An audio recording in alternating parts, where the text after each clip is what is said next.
Hola, ¿qué tal? Muy buenas noches. Le saluda Eduardo Sadot. Desde luego, le doy la bienvenida a usted que nos escucha del otro lado de la radio y al auditorio de Despierta Quintana Roo, Despierta TV, en Radio Bahía de Belice y en el sureste de México y en los estados de Quintana Roo, Campeche y Yucatán.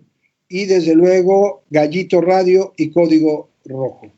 El día de hoy trataremos dos temas. Uno es el tema de los niños con cáncer y los medicamentos y también los contagiados, el personal médico contagiado de COVID. Para este efecto, hoy tenemos tres invitados de primera. Está, desde luego, desde Washington, el doctor Víctor Priego Figueroa, a quien saludo con mucho gusto, Víctor. Buenas noches. Igualmente, Eduardo. Como antecedente, debo decirles del doctor Priego Figueroa, es un médico, es mexicano, es del estado de Jalisco, pero tiene doble nacionalidad, porque sé que nació en Tucson, cuando su padre, médico cirujano también, estuvo haciendo su especialidad en Tucson. Y es una, bueno, presumo porque son mis primos, son mis parientes, pero específicamente es una generación y una tradición de médicos desde el doctor, su padre Víctor Priego Aramburo, Víctor Priego Figueroa, que es el más grande, y también sus hermanos médicos, tanto Fernando como Gilberto Priego. Y bueno, después de esta presentación, él es un especialista en oncología, hasta donde tengo entendido, y tiene otras especialidades. Y bueno, te doy la bienvenida, Víctor. Igual, muy agradecido de tenerlos, este grupo tan distinguido de huéspedes que tienes. Muchas gracias. Y bueno, está también acompañándonos el doctor Antonio Amezquita Landeros. El doctor es profesor de la Facultad de Medicina en la UNAM, también profesor de la Facultad de Medicina en la Universidad Autónoma Metropolitana. Tiene la especialidad de cirugía y tiene la especialidad de gastroenterología, a quien saludo con mucho afecto. Buenas noches, doctora Amezquita.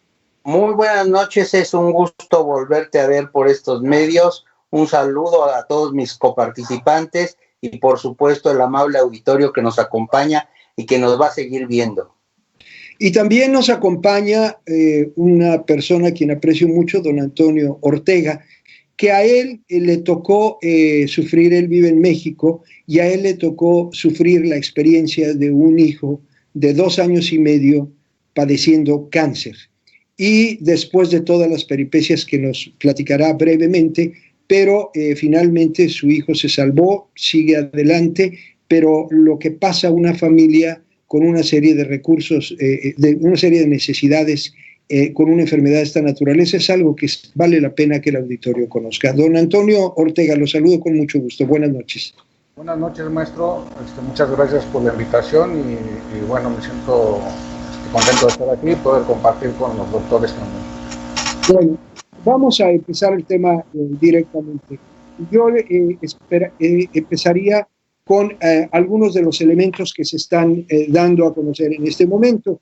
La Asociación Mexicana de Ayuda a Niños con Cáncer, AMANC, denunció que del 11 de diciembre de 2019 al 3 de septiembre de 2020, 1.608 niños han fallecido a causa de esa enfermedad.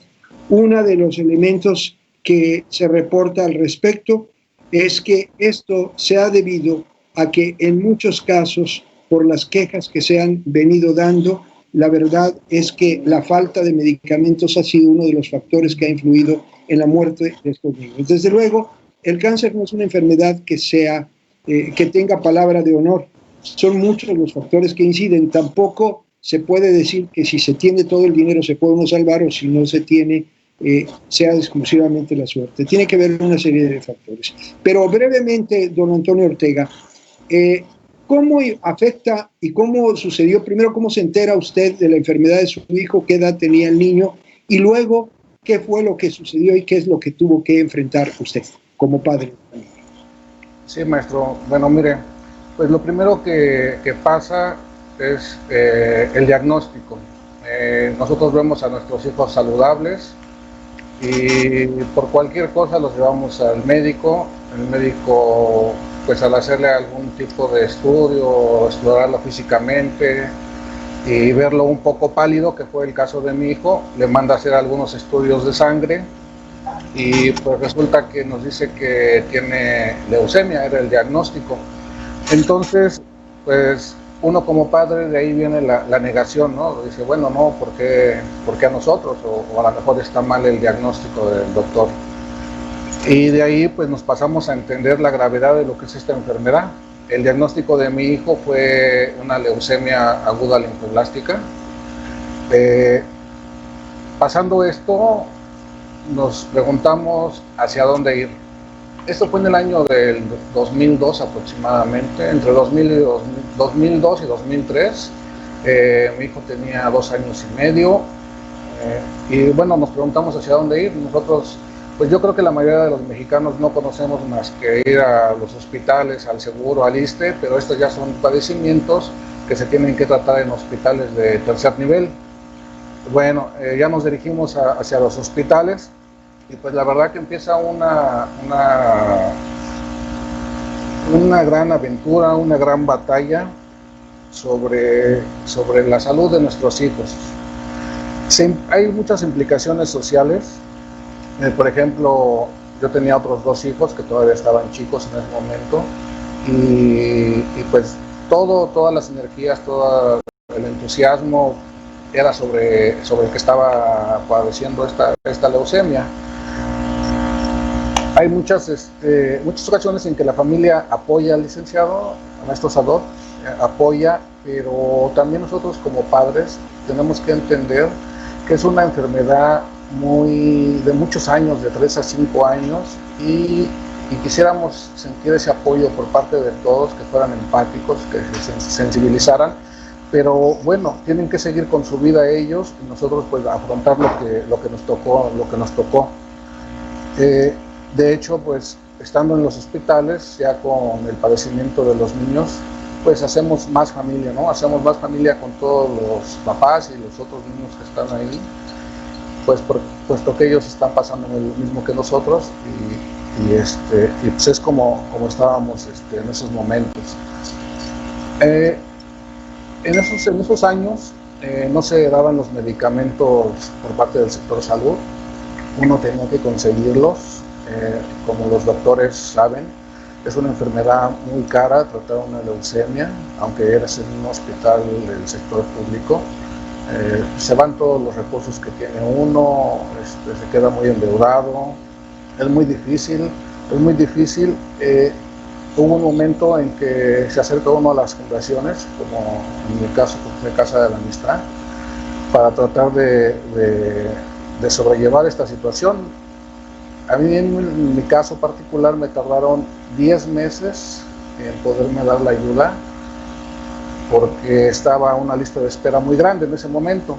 Entonces, 10 meses con nuestros recursos pagar, conseguir los medicamentos, que afortunadamente en esos años no existía escasez. No sé si porque los manejaba el sector privado, pero nada más era de tener el recurso económico y conseguirlo. Y ya estando una vez en Casa de la Amistad, que fue aprobada mi solicitud después de 10 meses, pues bueno, es un gran respiro para todos los que pasamos por esto, porque yo recuerdo y le he platicado a mis hijos alguna vez, en alguna etapa del tratamiento, era una quimioterapia que aproximadamente me costaba 4,500, 5,000 pesos. Esa vez yo nada más tenía 3,000 pesos para poderla comprar, entonces acudí a Casa de la Amistad, pues a suplicarles que por única ocasión, que yo sabía que estaba en lista de espera, que por única ocasión me lo vendieran. Después de hacer mi otro estudio socioeconómico, me dijo la trabajadora social que estaba bien, que me lo iban a vender, pero que ya a partir de ese momento me iban a apoyar. ¿Y cuál fue el apoyo? Pues que en Casa de la Amistad se paga el 10% nada más del valor del medicamento. Entonces esa vez me cobraron como 450 pesos. Pues ya salí yo feliz con el medicamento para mi hijo que no podía conseguir y pues llevarlo al hospital para que se le aplicaran su quimioterapia. Porque me dicen los doctores, bueno, me decía la hematóloga, que por cierto, haciendo un pequeño paréntesis, faltan muchos especialistas en México, hay muy pocos hematólogos en México, y por eso siento que los doctores, y con justa razón, atienden, en esos años atendían aproximadamente 50, 60 niños por doctor. Entonces, pues claro que en algún momento pierden la sensibilidad, y pues para ellos es mucho, ¿no? Por la carga de trabajo. Y pues bueno, esas son algunas de las experiencias amargas que se viven por las enfermedades de los niños. Y lo único que quiere uno pues es, entiendo a los papás, entiendo la manifestación, y también entiendo a las otras personas que no están en los zapatos de los papás, que se desesperen porque tienen que ir a alguna reunión, alguna cita de trabajo, pero pues los papás están luchando solamente por la salud de sus hijos. Y pues, eso, bueno, es lo que les estaba comentando. Muchas gracias, don Antonio Ortega. Nosotros tenemos la experiencia y sabemos, como decía hace un momento, que el día de ayer hubo una manifestación de padres de familia en el hospital La Raza, y esto provocó que incluso ya con los ánimos caldeados pidieran incluso la renuncia del presidente Obrador. Pero esa actitud que ha mantenido el presidente Obrador de confrontar a los mexicanos provocó que pasara un conductor a exceso de velocidad aventándoles el vehículo a estos trabajadores que se manifestaban, estos padres de familia de hijos con cáncer que se manifestaban, lo que provocó un momento de tensión y que pudo haber sido grave si hubiera atropellado a alguno de ellos. Esto es consecuencia precisamente de esas actitudes de confrontación que ha mantenido el presidente y que no ha medido las consecuencias y la gravedad del caso. Pero entrando a tema médico específicamente, yo le quisiera preguntar al doctor Víctor Priego Figueroa. Doctor Víctor, en Estados Unidos, porque tú vives en Washington, tú eres un especialista en materia de oncología y de leucemia, entre otras especialidades, ¿cómo lo enfrentan y cuál es la perspectiva y cuáles son la manera en que en un país de primer mundo como es los Estados Unidos, Washington específicamente, cómo se trabaja en esta materia? ¿Cómo se atienden los temas de cáncer?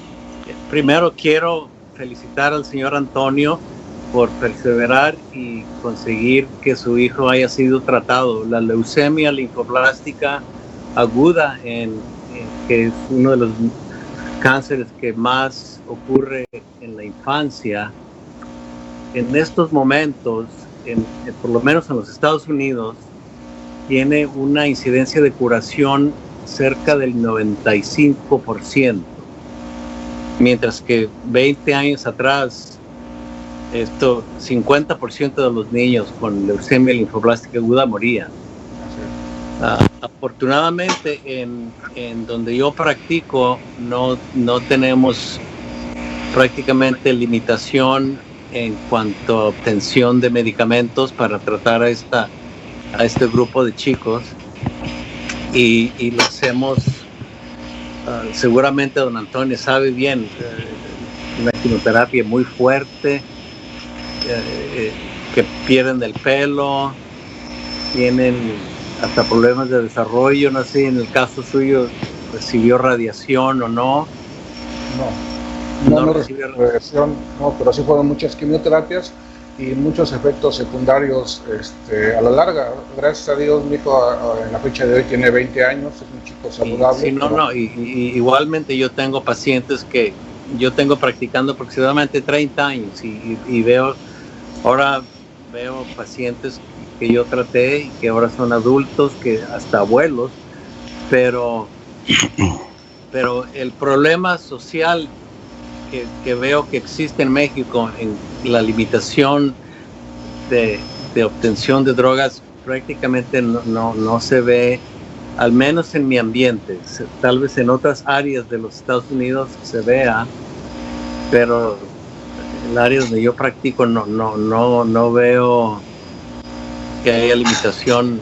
Los recursos que se requieran para tratar a estos chicos, inclusive hay hospitales especializados en hematología, oncología pediátrica, que son excelentes, y en realidad no se ve la limitación que veo que existió don Antonio, que tuvo que sufrir tanto para conseguir el medicamento, los medicamentos, digamos, para su hijo. Doctor Víctor Priego, los medicamentos para el tratamiento de cáncer, en la generalidad, en Estados Unidos al menos, y desde luego en consecuencia ya le preguntaré al doctor Amezquita, pero el tratamiento, los medicamentos son muy caros en Estados Unidos, doctor Priego, son muy eficientes, funcionan, va en proporción directa a la cantidad o el costo de estos medicamentos, ¿o qué nos puedes decir? Pero ¿qué ocurre, Eduardo? Lo que ocurre es que hay un colchón social bastante fuerte en este país, donde sea un seguro privado,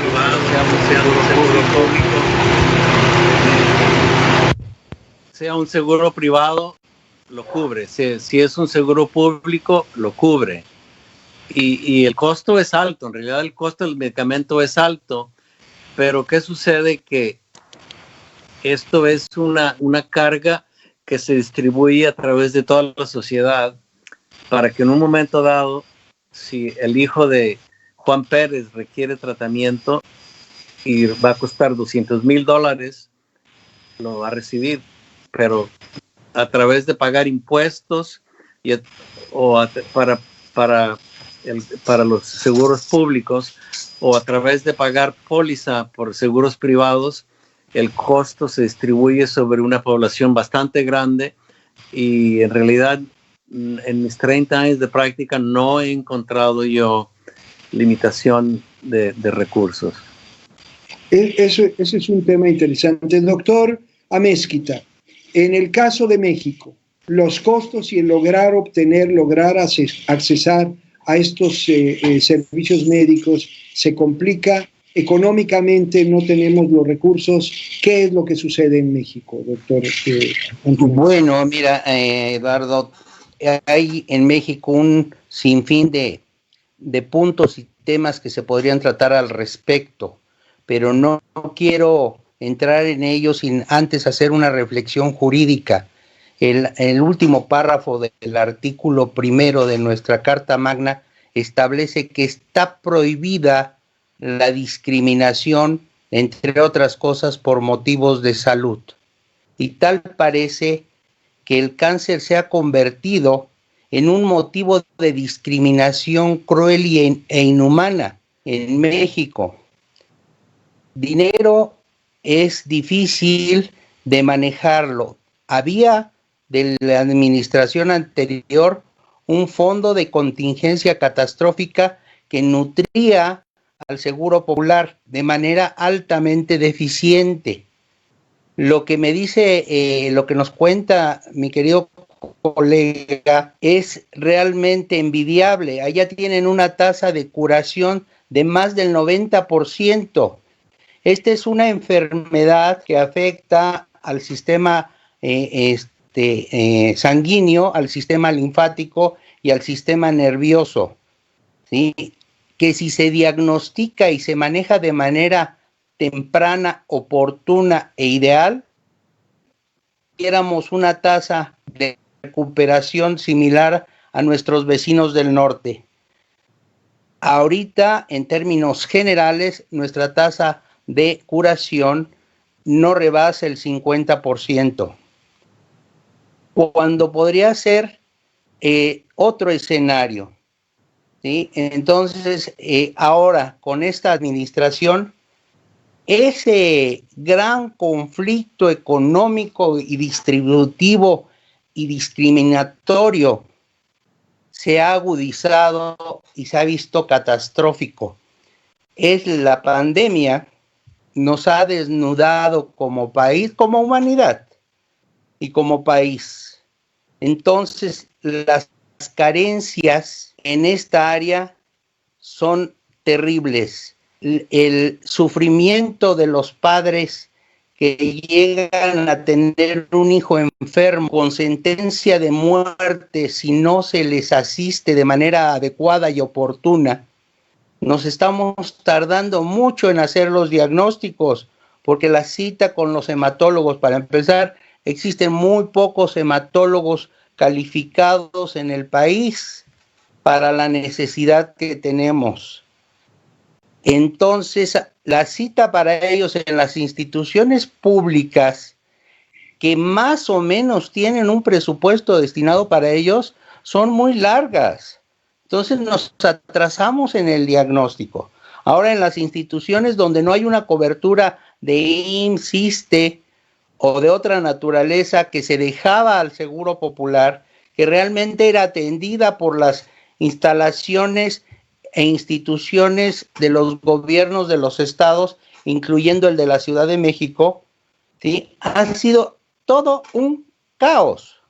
Se suspendió la, llamémosle así, la prestación que había de un sistema de aseguranza o de fianza que era el Seguro Popular, porque nunca fue más que un programa de cobertura económica.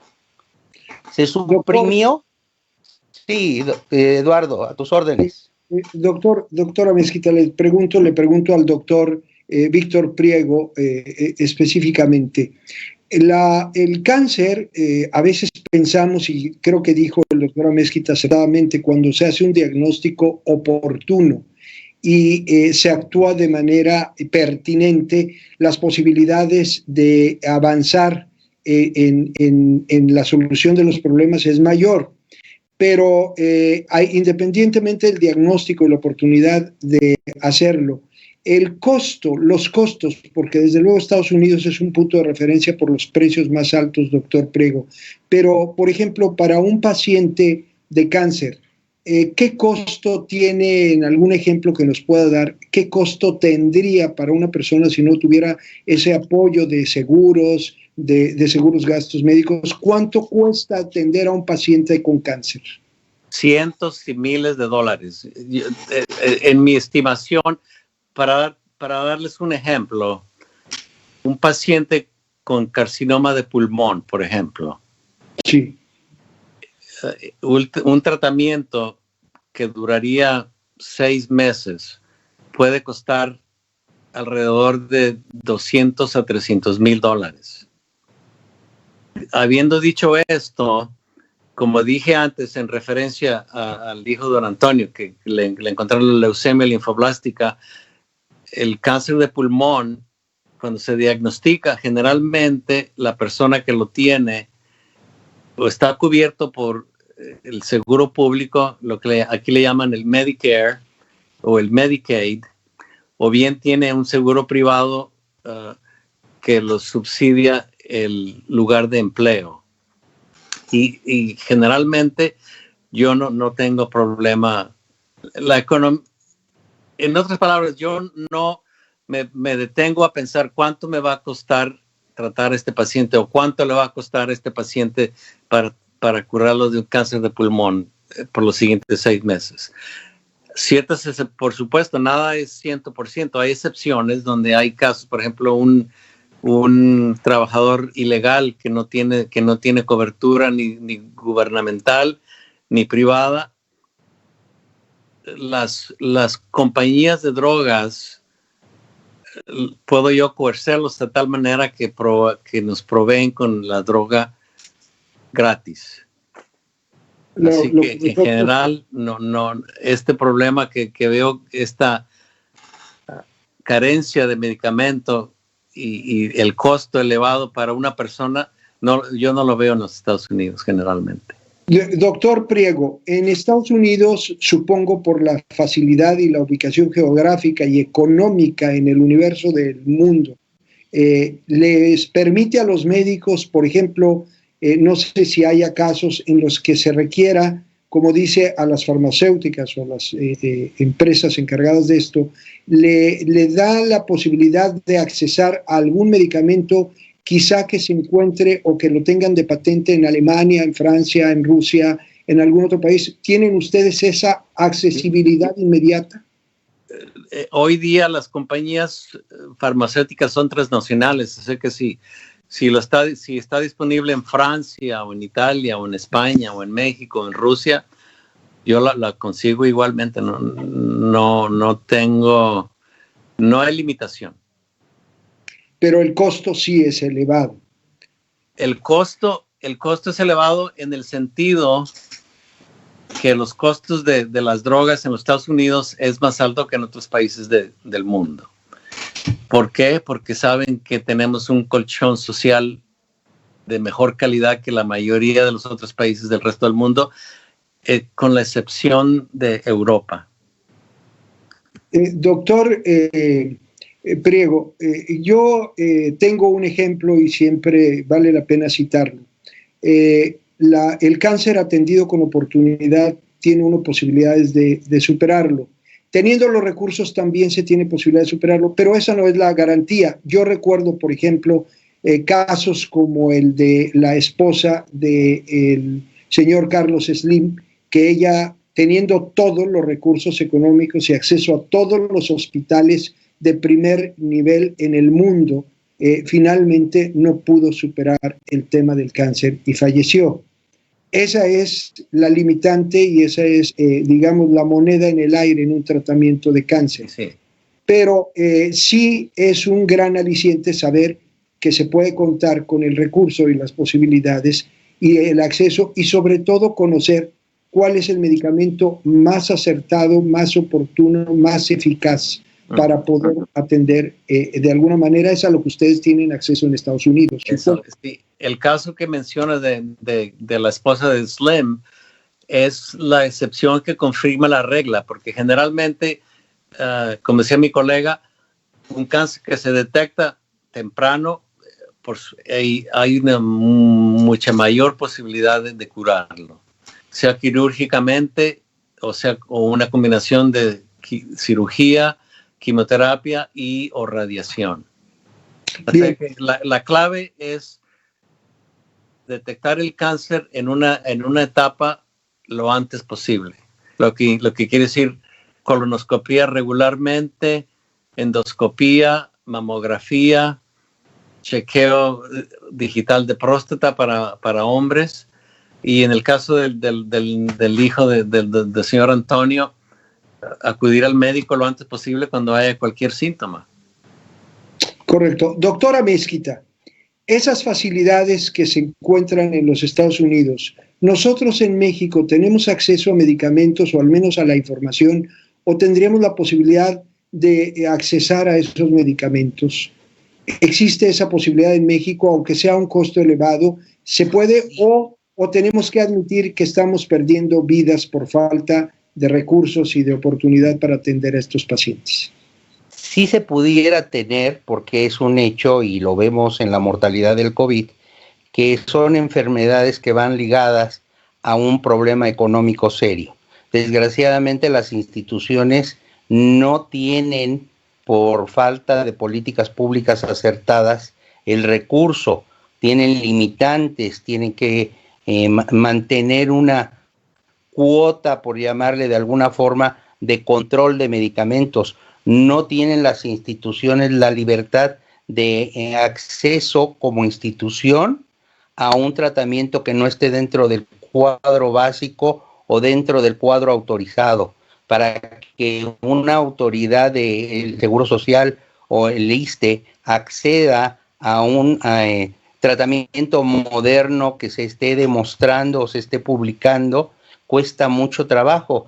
Y tenemos, seguramente recordarán, el caso de un mexicano casada con un alemán, que tuvo que llevar a su hija a Alemania por la falta del medicamento. O sea, no hay nada más caro que lo que no se puede comprar. Pero el tema de dinero no debería de ser, en materia de salud, un problema. Si no se piensa en políticas públicas de que gastar en salud es una cosa prioritaria para la comunidad, para la ciudadanía, y se sigue pensando que gastar el dinero en enfermos, en niños que no votan, gastar el dinero en enfermos terminales es tirar el dinero a la basura. Con esa política no vamos a conseguir avanzar ni en la ciencia, ni en la investigación, ni en el manejo de los pacientes. Doctor Priego Figueroa, el hecho de atender a pacientes y conociendo y familiarizado con el tema de pacientes de cáncer en los Estados Unidos, ¿qué tan probable es o qué tanta sensibilidad hay en la sociedad norteamericana o en la sociedad médica norteamericana de ver las posibilidades de que permeen esa posibilidad de atención a otros países como experiencia o incluso para la facilidad de medicamentos? No sé, estoy pensando a lo mejor en fundaciones que puedan, a las que se pueda acudir. ¿Existe esto en Estados Unidos? ¿Hay esa posibilidad? Hay una cantidad enorme de fundaciones públicas y privadas que exclusivamente se dedican a recaudar fondos a través de recaudación de fondos de ferias, qué sé yo, pidiendo dinero directamente a la gente, precisamente para fundar tratamiento y de las personas que no tienen los recursos. Y esto, doctor Priego, ¿esto incluye niños, gente mayor, adulta? Por supuesto, de niños, adultos, todo el mundo tiene acceso a este tipo.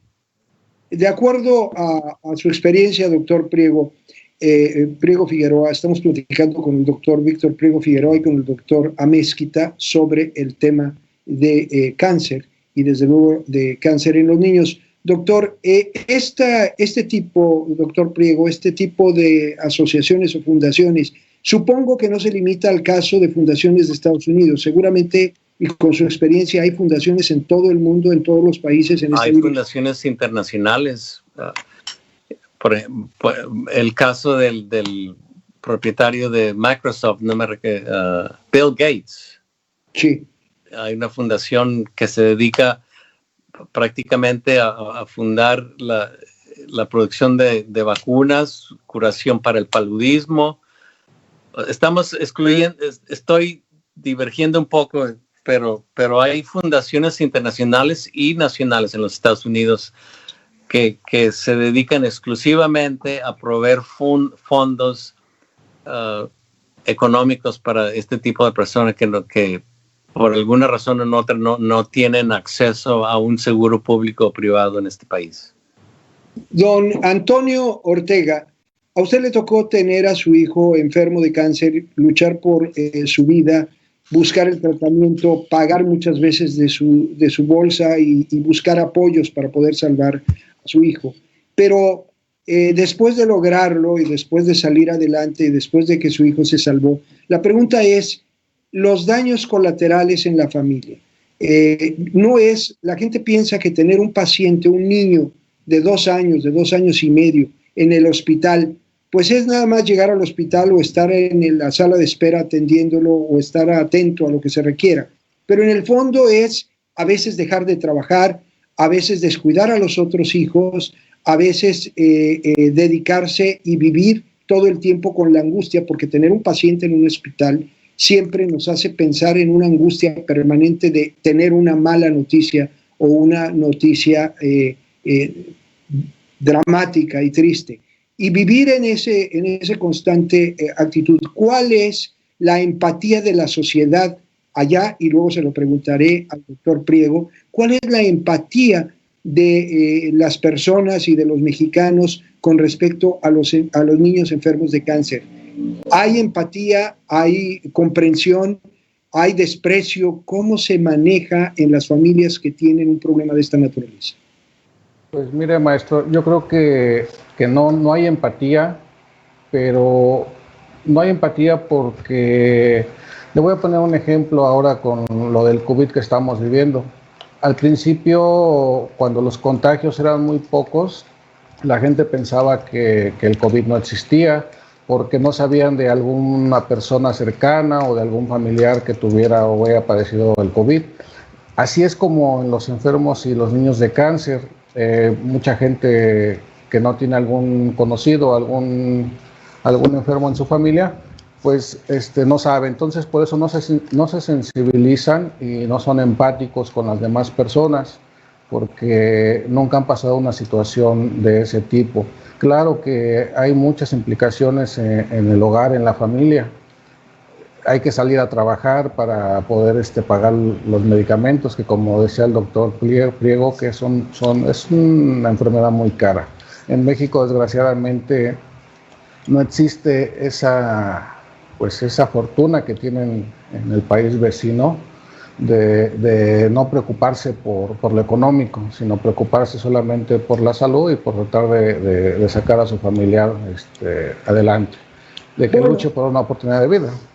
Bueno, no necesariamente es que no se preocupen por lo económico, ha dicho el doctor Priego Figueroa, sino que la verdad es que se preocupan por pagar sus seguros, por estar al día en sus seguros de gastos médicos, y esto de alguna manera les da la solución. A lo mejor por ahí podríamos caminar, pero cuando los recursos económicos son tan escasos como en el caso de México, se complica. Si me permiten, vamos a un corte. Estamos platicando aquí con el doctor Víctor Priego Figueroa de Washington, con el doctor Amezquita, profesor de la Facultad de Medicina, con el señor Antonio Ortega, que tuvo a un enfermo. Vamos al corte y regresamos.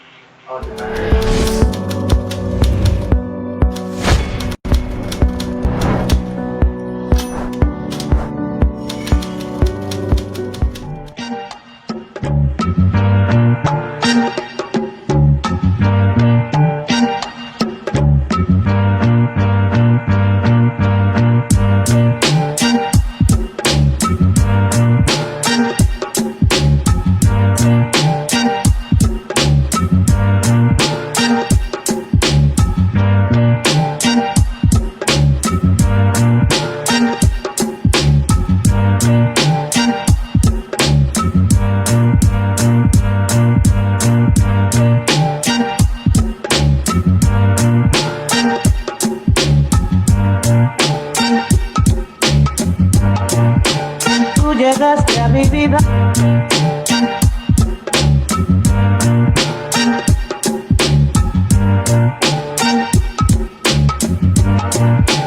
Tú llegaste a mi vida.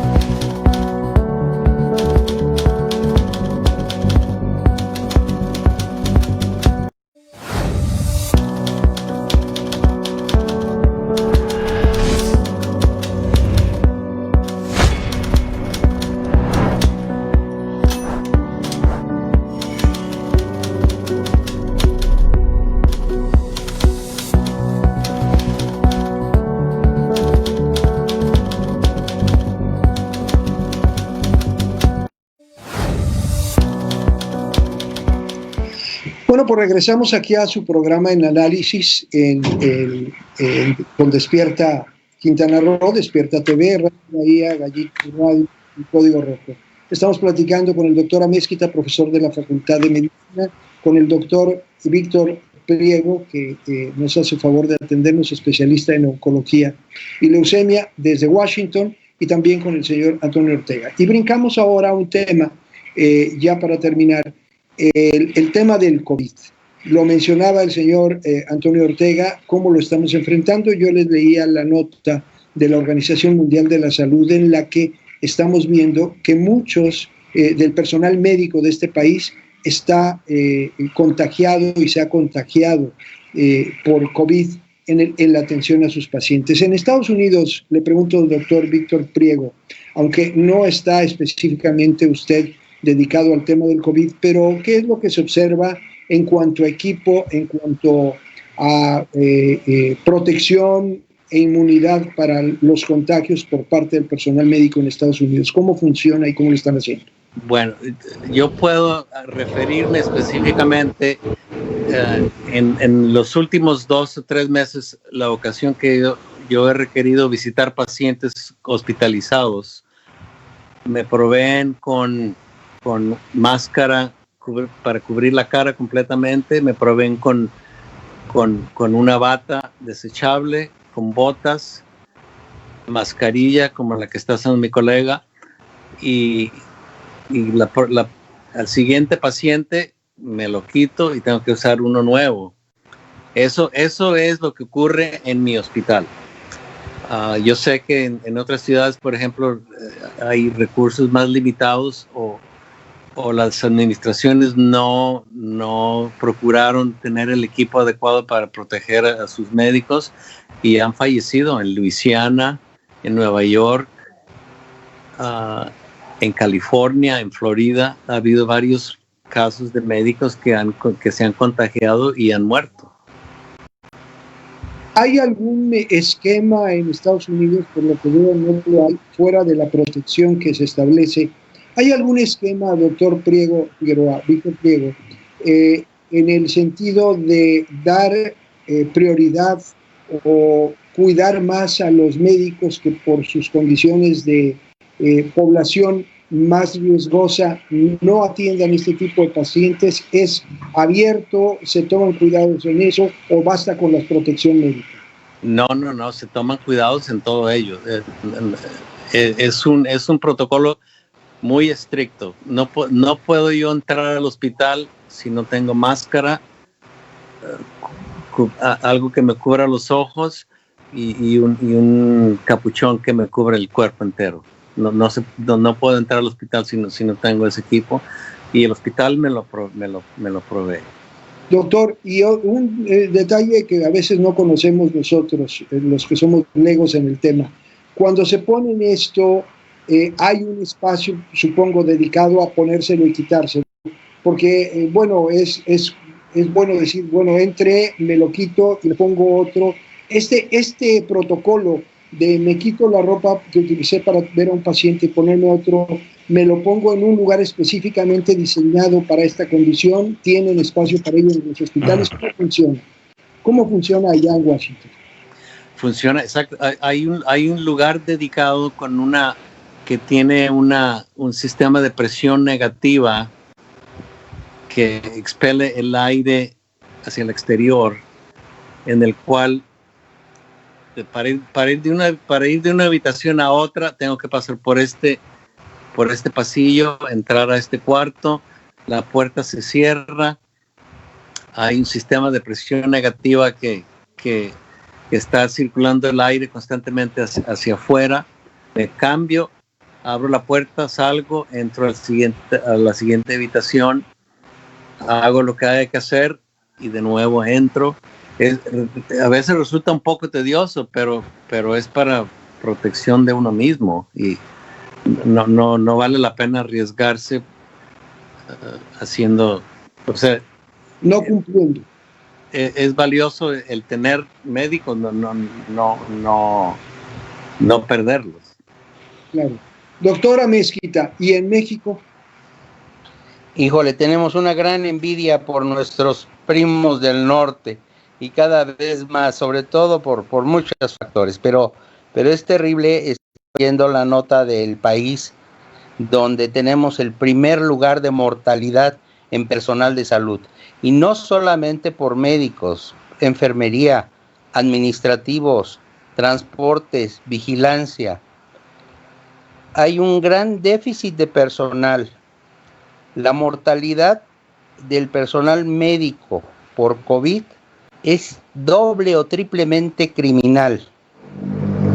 Se contrataron médicos que no están entrenados para manejar al paciente infecto contagioso. Como decía mi estimado colega, en todos los hospitales hay una zona donde nos cambiamos los cirujanos para entrar al quirófano, se conoce como área gris. Ahora todos los hospitales tienen un área gris que es todo el hospital. Pero el problema no es el paciente enfermo. Por eso me atreví a ponerme el cubrebocas o mascarilla. El problema es el paciente que anda circulando y que está contaminando porque lo sabe y tiene la necesidad de salir o no lo sabe. O sea, el equipo de protección personal no debe ser exclusivo del personal médico. Debe ser exclusivo de toda la población susceptible, o sea, todos. en la medida de lo posible debemos de mantener nuestro equipo de personal. Si las instituciones no las dan, si no nos enseñan y no se manejan los protocolos, porque el problema ahorita, y yo lo digo porque eso, tengo alumnos en la Facultad de Medicina y en la Universidad Autónoma Metropolitana, donde tenemos que reestructurar el programa académico y adaptarlo a las necesidades. Y un paciente que tenga un dolor de muela, ahorita tiene que ser manejado como un paciente potencialmente infectocontagioso. De no seguir estas reglas, vamos a tener una mortalidad impresionante en el personal de salud, que no solamente está escaso, tiene prestaciones inadecuadas, sino trabajar en las condiciones que describe mi colega, ¿sí? Es altamente incómodo, es un overol impermeable, además que cubre todo el cuerpo, la mascarilla, los protectores de ojos, el doble enguantado o triple enguantado en algunos casos, hace que la actividad médica sea altamente difícil, es muy riesgosa. El personal actualmente médico, y tengo muchos amigos que están manejando pacientes COVID, yo mismo estoy manejando, pero a través de la vía remota, ¿sí? Están con una cosa que se llama síndrome de burnout, es el síndrome del hartazgo, del que ya está hasta el tope, porque es demasiado el estrés, demasiada la incomodidad y muy poco la posibilidad de que sea compensado o retribuido. La población mexicana tiene que reeducarse, reinventarse en materia cultural y entender que los médicos no somos ángeles, no somos apóstoles, somos prestadores de un servicio que es vital para la población. Y el no entender esto nos lleva a la situación que estamos viviendo. Doctor, ese es el problema. Doctor Priego, se nos está acabando el tiempo y vamos a ser un poco breves. Con las medidas y los protocolos que tiene Estados Unidos, ¿cómo explicar que en este momento sea de los países que están en el primer lugar de muertos por COVID? Porque el protocolo que me refiero es exclusivamente en los hospitales. Pero como decía mi colega, la gente tiene que actuar como potencialmente infecciosa, todo mundo. ¿Y qué sucede? Que aquí hay una división filosófica entre la gente que dice mi libertad y no máscara. Pero ¿qué sucede? Que estas personas se están infectando voluntariamente o no a otras gentes. Acaba de ocurrir un incidente en Kansas City. Hubo una reunión de creo que cerca de 2,000 o 3,000 gente en motocicleta que se reunieron. A partir de ese momento se han registrado cerca de una incidencia de 15 o 20% de las personas que atendieron esta función se han infectado con el COVID, porque no usaban protección, no se distanciaban socialmente como se debe, y desgraciadamente en este país la política está dividida entre la gente de Trump y la gente de contra Trump. La gente que va con Trump es la gente que dice máscara al carajo, no la voy a usar porque mi libertad es más importante que tu salud. Muy interesante, pues se nos acaba el tiempo, vamos brevemente a conclusiones. Doctor Amezquita. Pues yo la conclusión que hago es, si nuestro gobierno no nos da lo que necesitamos y lo que está comprometido, los mexicanos debemos de hacerle caso al gobierno, pero de Japón. Gracias. A ver, don Antonio Ortega, brevemente, un mensaje o una conclusión sobre eso. Bueno, pues un mensaje para todas las personas que sean un poco más empáticas, y en especial para López Obrador y Beatriz Müller. Bueno, ya sé que no es médico, pero de todos modos se lo tengo que decir, que se pongan en los zapatos de los papás de los niños que no consiguen su medicamento y que se pregunten ellos cuáles serían sus alcances o sus reacciones para exigirle al gobierno si uno de sus hijos estuviera padeciendo de cáncer y no tuvieran con qué atenderlo. Muchas gracias. Doctor Víctor Priego Figueroa.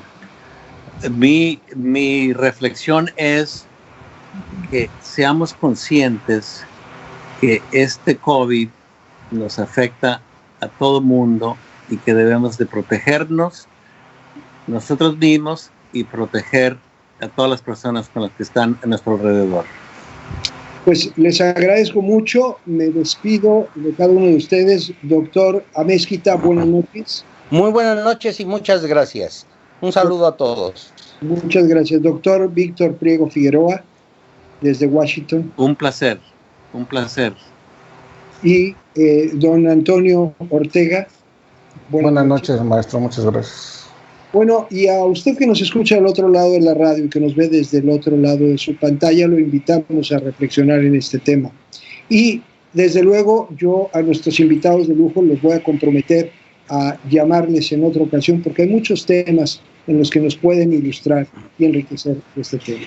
De mi parte, me despido del equipo de producción, José Luis Palomo, del equipo de controles, Carla Chacín, Jimena Sáenz, Adri Fernández, Ana Guerrero, Alan Pluma, Sergio Morales y Marcos Mendoza. Y a usted que nos escucha del otro lado de la radio y que está del otro lado de la pantalla, lo invitamos a nuestra próxima emisión el próximo lunes. Muchas gracias y buenas noches. Buenas noches.